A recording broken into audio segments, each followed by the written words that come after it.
The Sound of Music Part 2, The Shehnai of Bismillah Khan.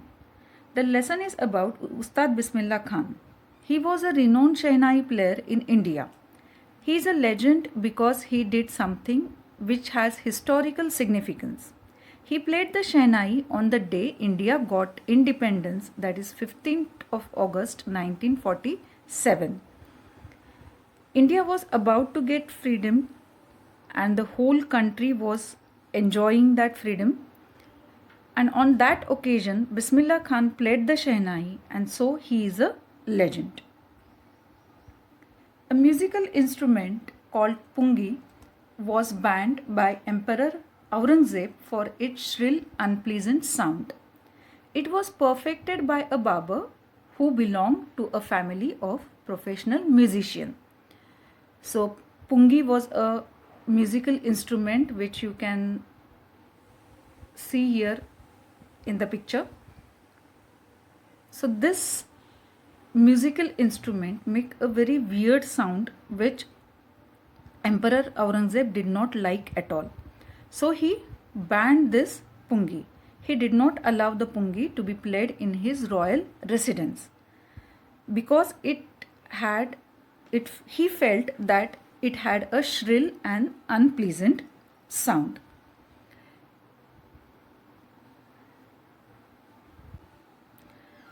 As the pungi had an unpleasant sound, there was a barber who belonged to a family of professional musicians, and he wanted to play the pungi, but he knew that the sound produced by pungi was unpleasant, so he decided to improve the sound. This barber took a pipe which was a hollow stem. It was longer and broader than the pungi. He made 7 holes on the body of pipe, just like a flute.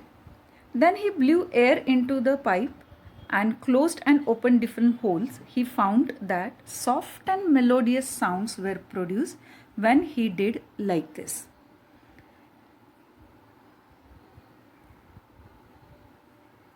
He played it in the chamber of the king. Its sound was appreciated by the emperor. Since it was born in Shah's chamber and perfected by a Nai, it was named Shehnai. So when the barber played this instrument in the royal court, everyone liked the sound produced by it.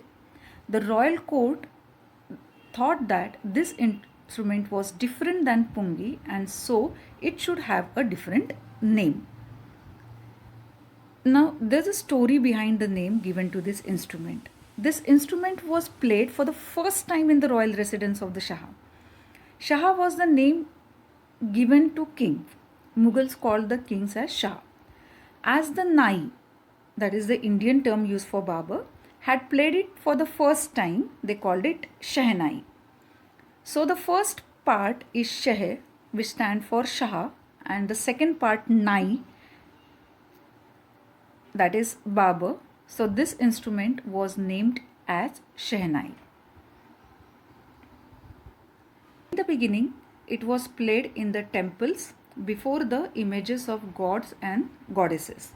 It was played on every auspicious occasions too.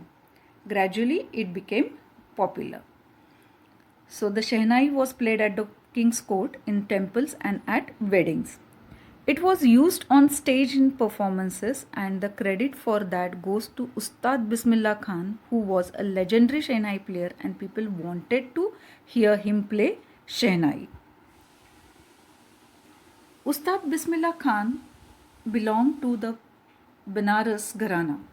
He was born in 1916 at Dumrao in Bihar. His grandfather and father was great Shehnai players. As a 5-year-old boy, he would play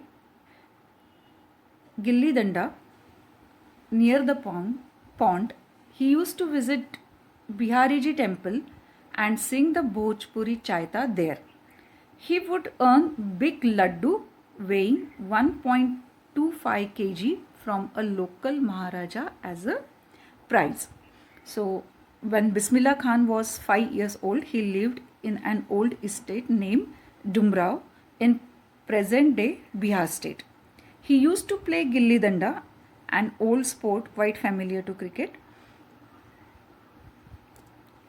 Then also he would go to the nearby Bihariji temple.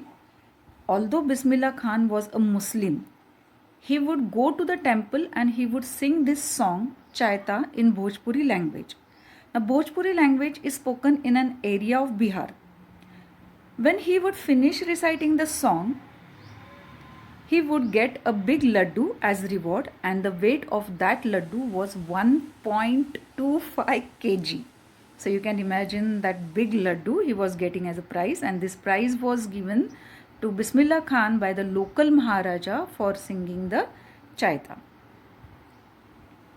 At the age of 3, his mother took him to Benares, at present Varanasi. His maternal uncle Ali Bux introduced him to the Shehnai. Bismillah started going to Vishnu temple, where his uncle Ali Bux was employed to play Shehnai. He was deeply devoted to music. He used to spend most of his time practicing on the bank of the river Ganga. So, when Bismillah Khan was just 3 years old, his mother took him to her parents' house to his maternal uncle. Now, maternal uncle means from the mother's side. They lived in Benares. Today it is also called as Varanasi. And when Bismillah Khan saw his maternal uncles play Shehnai, he was attracted towards it and he also wanted to learn playing Shehnai. Bismillah Khan started going with his uncle Ali Bux with the Vishnu temple in Benares. So Ali Bux was on duty to play the Shehnai at the Vishnu temple, Benares. So gradually Bismillah Khan also started learning playing the Shehnai, and he would practice throughout the day. He never got tired, so he captivated by the Shehnai. So for many years Ustad Bismillah Khan remained in Benares. He would visit the temples and he would practice at the banks of river Ganga. Bismillah Khan started getting lessons on Shehnai from his uncle Ali Bux. For years to come, the temples of Balaji, Mangala Maiya and the banks of Ganga became the favorite spots of Bismillah, where he practiced in solitude. The theme of his music are deeply affected by the flowing water of Ganga. So many years, as I told, he practiced at the bank of Ganga, and his favorite spots were Balaji temple, then the temple of Mangala Maiya and banks of river, where he could hear the flowing water sound of river Ganga, which inspired him to play the Shehnai. At the age of 14, Bismillah attended Allahabad Music Conference in 1930, where he was appreciated by all. Ustad Fayyaz Khan patted his back. He got the Best Performer award. In 1937, he bagged 3 medals at a music conference in Kolkata. In 1938, he performed a newly opened All India Radio at Lucknow and became famous.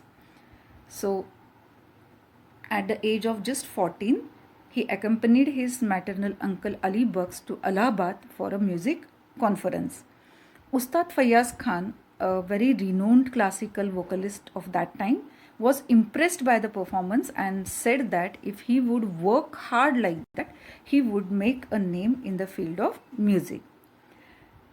Then when All India Radio started its first station at Lucknow, Ustad Bismillah Khan started performing there. Often his performance would be on air. So like this, as he came on radio, soon he became very famous. He was invited by Pandit Jawaharlal Nehru to play Shehnai from the ramparts of Delhi's Red Fort on 1947. He became the first Indian to greet the nation with his Shehnai. He played Rag Kafi on this occasion. So Ustad Bismillah Khan was the first Indian to greet the entire nation through his Shehnai. He played the Shehnai from the Red Fort on this memorable occasion. So the rag that was played by Ustad Bismillah Khan on the occasion of independence of India was rag Kafi. He played it from the Red Fort. After his performance, the first Prime Minister of India, Pandit Jawaharlal Nehru, gave his speech Triarist with Destiny. His first trip abroad was to Afghanistan, where King Zahir Shah was so impressed by the maestro that he gifted him priceless Persian carpets and many more gifts. He gave his music in two movies, Vijay Bhatt's Goonj Uthi Shehnai, from which the song Dil Ka Khilona Hai Toot Gaya was a chart buster, and Vikram Srinivas's Sanadi Apnaha.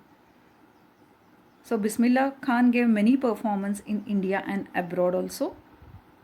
The king of Afghanistan was not only one who was fascinated by Bismillah Khan's music, and he had gifted him many things which were made in Afghanistan, like Persian carpets, etc., so that Ustad Bismillah Khan would remember his first visit abroad, that was to Afghanistan. Then there were many other people who also were attracted to his Shehnai's music. Goonj Uthi Shehnai was the name of a Hindi movie. It was made by Vijay Bhatt. He was a film director and he really liked the sound of the Shehnai played by Bismillah Khan, and that is why he named his movie as Goonj Uthi Shehnai. There was a song in the movie which was composed by Ustad Bismillah Khan himself, that is Dil Ka Khilona Hai Toot Gaya. Your parents might be knowing this very well, and that song became the chart buster. It broke all the records of the songs. And the second movie which Bismillah Khan did was Sanadi Apnaha. Now, although the song was chartbuster, Bismillah Khan got a lot of success in this film, but he composed music only for these two films. Further, he was not interested in the artificial world of films and the glamour. That is why he did not compose music for other movies. But the artificial world of cinema could not attract him. Bismillah Khan became the first Indian to be invited to perform the prestigious Lincoln Center Hall in USA. He took the part in the World Exposition in Montreal, Cannes Art Festival, and in Osaka Trade Fair. An auditorium in Tehran, recently now in Iran, was named after him, Tahir Mausiqui Ustad Bismillah Khan. So Bismillah Khan performed all over the world. He performed in the United States of America at the Lincoln Center Hall. He performed in the Montreal, Australia in the World Exposition Fair. He performed at the Cannes Art Festival and also in Japan at the Osaka Trade Fair. So Tehran, which is located in Iran. So Bismillah Khan was also famous all over the world that in Tehran an auditorium has been named after him. He won many international awards as well. National awards like Padma Bhushan, Padma Vibhushan, and the highest civilian award Bharat Ratna were conferred on him in 2001. He loved and was rooted to Benares and Dumrao. He declined an offer from one of his students to settle in United States. For him, music is God, music is his soul.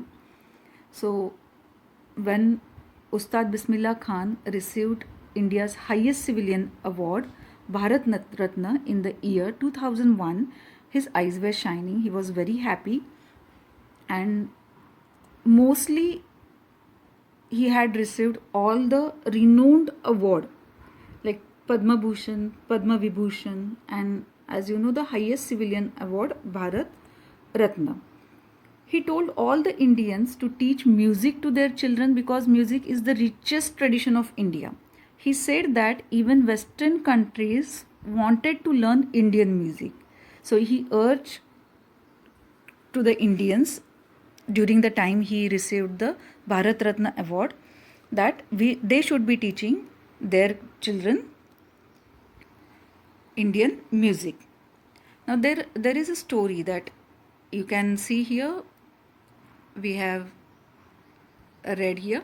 He declined an offer from one of his students to settle in United States.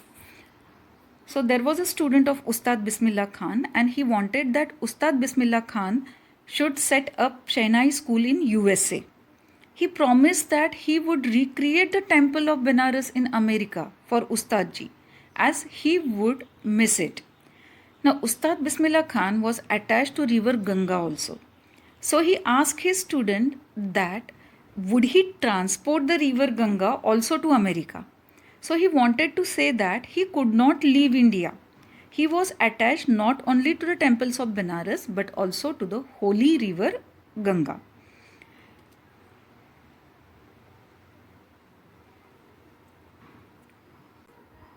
Ustad Bismillah Khan receiving the prestigious Bharat Ratna award from the president, and in his honor government has issued this stamp of 5 rupees. Ustad Bismillah Khan's life is a perfect example of the rich culture heritage of India. He was a devout Muslim but naturally played the Shehnai every morning at the Kashi Vishwanath temple. So here the writer says that Ustad Bismillah Khan was a perfect example of the rich cultural heritage of India. His work was beyond the religion barriers. Although he was a strict Muslim, he followed the Muslim laws. But every morning he would play the Shehnai at the Kashi Vishwanath temple, which was a Hindu temple. This shows that he did not have the barriers of religion in his mind. He was a true Indian. He considered music to be India's richest cultural heritage. So you can see in the picture also, here are some quotes of Ustad Bismillah Khan, that even if the world ends, the music will still survive. Music has no caste. So this shows that how much he was been devoted as an Indian. Even though he was Muslim, he played Shehnai in the Hindus' temple. So he did not believe in caste. He passed away on 21st August 2006 at the age of 90. He was given a state funeral and one day national mourning was declared. So here mourning means grief, sadness. So Ustad Bismillah Khan had been ill for a long time and he died on 21st August 2006 at the age of 90. The entire country mourned the death of the legendary musician. There was a holiday for one day and he was given a state funeral. State funeral means you can see here the picture. In this picture you can also see that the dead body of Ustad Bismillah Khan is covered with Indian flag. So this honor was given to him.